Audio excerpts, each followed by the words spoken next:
Thinking has never been a neutral act. Hannah Arendt understood this better than most. She argued that the simple act of thinking, of pausing to reflect instead of reacting, is inherently disruptive to systems that depend on obedience. Thinking slows things down. It introduces doubt where certainty is expected. It creates space where commands lose their automatic power. And that is precisely why thinking is often discouraged, mocked, or quietly pushed aside. Most people assume resistance looks loud.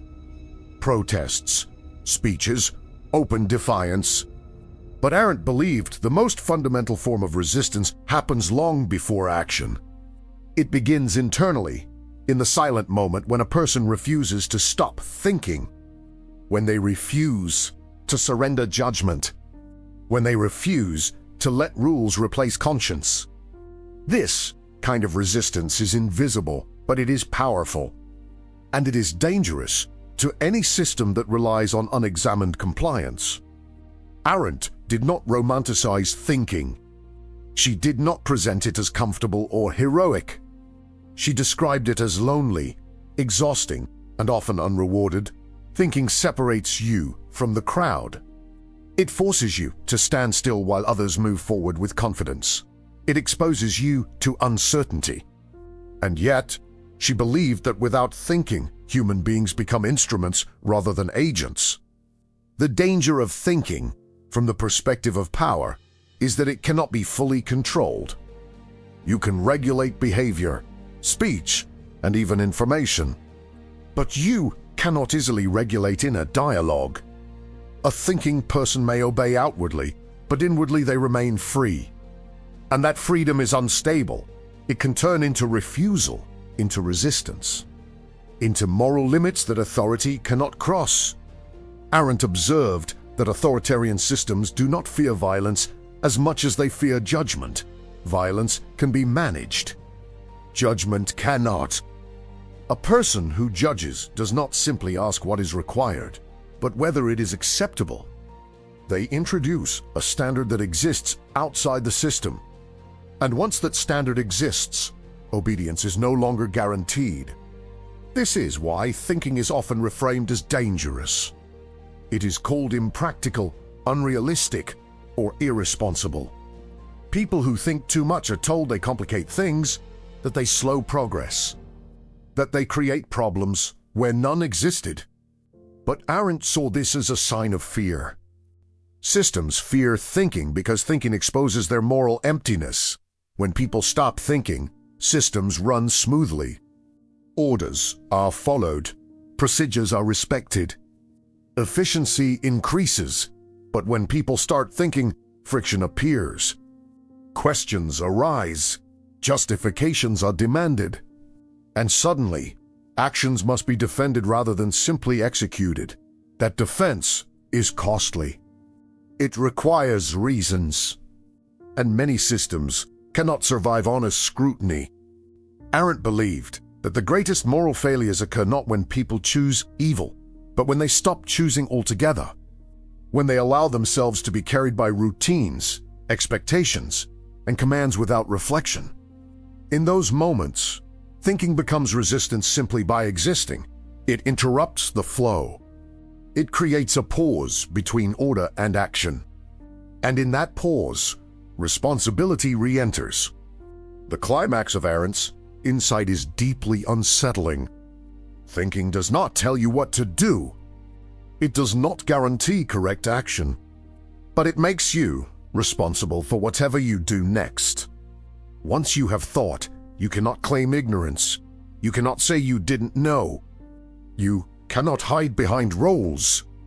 And that responsibility is precisely what many people unconsciously avoid. It is easier not to think. Easier to trust authority. Easier to follow the majority. Easier to repeat familiar narratives. Thinking demands courage not because it leads to heroism, but because it removes excuses. It forces individuals to confront the possibility that they are participating in something wrong. And that confrontation is painful. Arendt rejected the idea that resistance begins with ideology.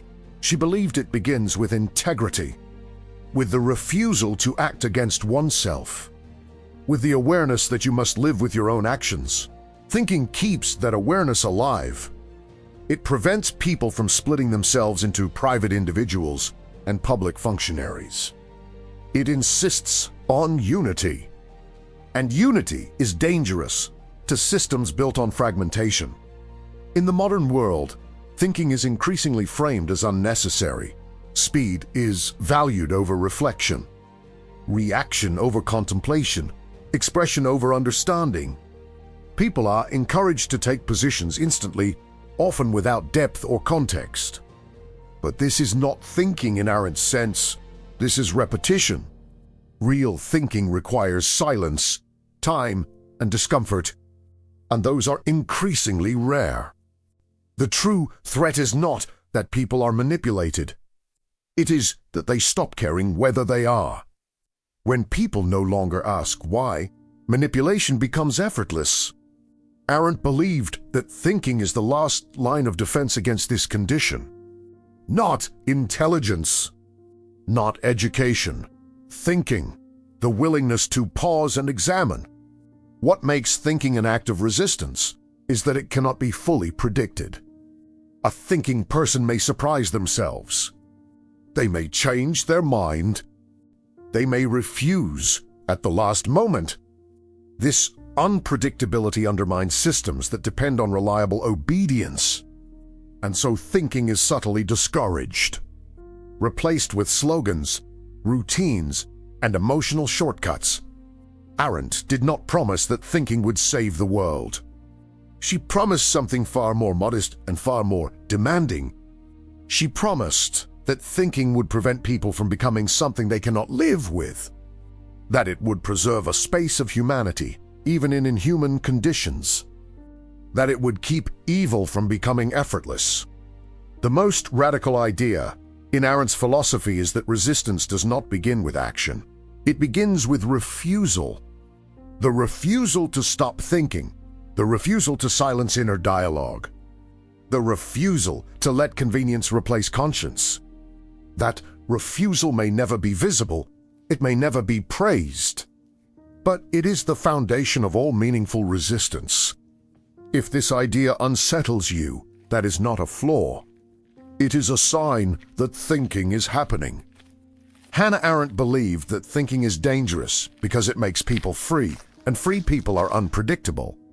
Now, I want to hear from you. Do you believe thinking is encouraged or punished in society today? Share your thoughts in the comments.